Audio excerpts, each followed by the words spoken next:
Hello ছোট্ট বন্ধুরা, কেমন আছো তোমরা? আমি ঋতুপাল। আজ আমি তোমাদের চতুর্থ শ্রেণী হিন্দু ধর্ম শিক্ষা বইয়ের তৃতীয় অধ্যায়ের তৃতীয় পরিচ্ছেদ সম্পর্কে আলোচনা করব। তৃতীয় পরিচ্ছেদ, পরমাদ সহিষ্ণুতা। চতুর্থ শ্রেণীর শিক্ষার্থীরা তাদের বিদ্যালয়ে একটি ফুলের বাগান করবে ঠিক করলো। তারা সবাই মিলে পরিকল্পনা করতে বসলো। প্রথমে আলোচনা হলো কি কি ফুল গাছ লাগানো যায়। কেউ বলল বড় ফুল গাছের কথা, আবার কেউ বলল ছোট ফুল গাছের কথা। এভাবে ভিন্ন ভিন্ন মতামত এলো। যদি এক দল আরেক দলের মতামত মেনে নেয় তাহলেই সমাধান হয়ে যায়, কিংবা দুই দলের কথা রাখলেও মীমাংসা হতে পারে। বড় গাছ লাগালে শ্রেণীকক্ষ অন্ধকার হয়ে যাবে, তাই সবাই মিলে ছোট গাছ লাগানোর বিষয়ে একমত হলো। এভাবে শিক্ষার্থীরা একে অন্যের মতামতের প্রতি গুরুত্ব দিয়ে সিদ্ধান্ত গ্রহণ করলো। দেখো বন্ধুরা, ছবিতে আমরা দেখতে পাচ্ছি শিক্ষার্থীরা ফুল গাছ লাগানোর বিষয়ে আলোচনা করছে। সহিষ্ণু শব্দের অর্থ সহনশীল বা ধৈর্যশীল। সহিষ্ণুতা অর্থ ধৈর্য ধারণ বা সহ্য করা। পরমত অর্থ পরের মত। সহিষ্ণুতা অর্থ অন্যের মতামতের প্রতি শ্রদ্ধাশীল হওয়া এবং ধৈর্য ধরে তা সহ্য করা বা গ্রহণ করা। অন্যের মত প্রকাশের সুযোগ দেওয়া বা অন্যের বাক স্বাধীনতাকে গুরুত্ব দেওয়া। সমাজে বিভিন্ন শ্রেণী ও ধর্মের মানুষ রয়েছে মতের ভিন্নতা। সমাজে মত প্রকাশের স্বাধীনতা এবং অন্যের মতামতের প্রতি শ্রদ্ধা ও সহনশীলতা প্রদর্শনকে পরমসহিষ্ণুতা বলে। পরমসহিষ্ণুতা মানুষের একটি নৈতিক গুণ, ধর্মের অঙ্গ। বিদ্যালয়ে আর কোন কোন ক্ষেত্রে আমরা পরমসহিষ্ণু হতে পারি দলে আলোচনা করে পোস্টার পেপারে লেখো। 1. পরিবারে বয়স, পছন্দ অপছন্দ বা সিদ্ধান্ত নিয়ে ভিন্ন মত থাকলেও একে অপরকে সম্মান করা। 2. সমাজে জীবনধারা, পোশাক, ভাষা ও সংস্কৃতির পার্থক্য মেনে নেওয়া। 3. ধর্মীয় ক্ষেত্রে ভিন্ন ধর্ম বিশ্বাসের মানুষের মতামত ও আচরণকে শ্রদ্ধা করা। 4. রীতিনীতিতে রাজনৈতিক মতাদর্শ ভিন্ন হলেও সহিষ্ণুতা বা বিদ্বেষ ছাড়াই মত প্রকাশের সুযোগ দেওয়া। 5. কর্মক্ষেত্রে সহকর্মীদের ভিন্ন চিন্তা, কাজের ধরন বা মতামতকে গুরুত্ব দেওয়া।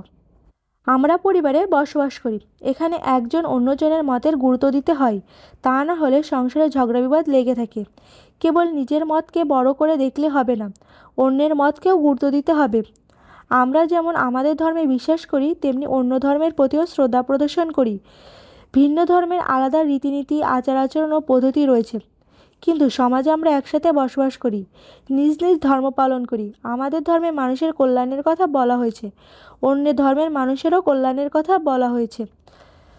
পরমসহিষ্ণুতা হলো পারস্পরিক সহাবস্থানের মূল মন্ত্র। স্বামী বিবেকানন্দ 1893 খ্রিস্টাব্দে মার্কিন যুক্তরাষ্ট্রের শিকাগোতে অনুষ্ঠিত বিশ্বধর্ম সভায় বলেন, আমি সেই ধর্মের অংশ হয়ে গর্ববোধ করি যে ধর্ম গোটা বিশ্বকে সহ্য শক্তি ও গ্রহণ করার শিক্ষা দিয়েছে। আমি মনে করি সকল ধর্মই সত্য। আমি আরও গর্বিত কারণ আমি সেই দেশের মানুষ, যে দেশ সব ধর্মের মানুষকে আশ্রয় দিয়েছে। আমরা শুধু সকল ধর্মকেই সহ্যই করি না, সকল ধর্মকেই সত্য বলে বিশ্বাস করি। বিদ্যালয়ের বাইরে আর কোন কোন ক্ষেত্রে আমরা পরমসহিষ্ণু হতে পারি দলে আলোচনা করে পোস্টার পেপারে লেখো। দেখো বন্ধুরা, ছবিতে দেখতে পাচ্ছি শিক্ষার্থীরা কোনো বিষয় নিয়ে নিজেদের মধ্যে আলোচনা করছে। দলগতভাবে পরমসহিষ্ণুতা অনুশীলন করে একটি শিক্ষা সফর কার্যক্রমের পরিকল্পনা প্রণয়ন করে উপস্থাপন করো। অনুশীলনী: ক. সঠিক শব্দদের শূন্যস্থান পূরণ করো। 1. সহিষ্ণু শব্দের অর্থ ড্যাশ। সহিষ্ণু শব্দের অর্থ সহনশীল বা ধৈর্যশীল। 2. পরমসহিষ্ণুতা মানুষের একটি ড্যাশ। পরমসহিষ্ণুতা মানুষের একটি নৈতিক গুণ। 3. ভিন্ন ধর্মের আলাদা ড্যাশ পদ্ধতি রয়েছে। ভিন্ন ধর্মের আলাদা রীতিনীতি, আচার আচরণ পদ্ধতি রয়েছে। 4. সকল ধর্মই ড্যাশ, সকল ধর্মই সত্য। খ. বাম পাশের সাথে ডান পাশের বাক্যাংশের মিল। সহিষ্ণুতা অর্থ ধৈর্য ধারণ বা সহ্য করা। 2. পরমসহিষ্ণুতা ধর্মের অঙ্গ। সমাজে আমরা একসাথে বসবাস করি। 4. সকল ধর্মের মানুষের কল্যাণের কথা বলা হয়েছে। সকল ধর্মকেই সত্য বলে বিশ্বাস করি। সঠিক উত্তরের পাশে টিক চিহ্নটি দাও।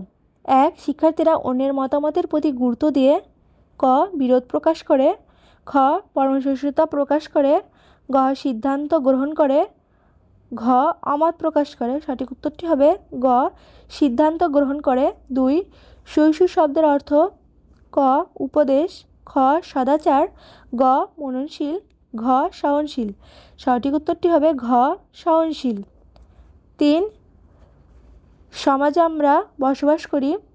ক একসাথে, খ জোড়ায় জোড়ায়, গ মিলেমিশে, ঘ আলাদা আলাদা। সঠিক উত্তরটি হবে ক একসাথে। ঘ নিচের প্রশ্নগুলো সংক্ষেপে উত্তর দাও। উম নিচের প্রশ্নগুলো বর্ণনামূলক উত্তর দাও। বন্ধুরা, ঘ আর উম এই প্রশ্নগুলো তোমরা আমাদের চ্যানেলে পরবর্তী ভিডিওতে পাবে।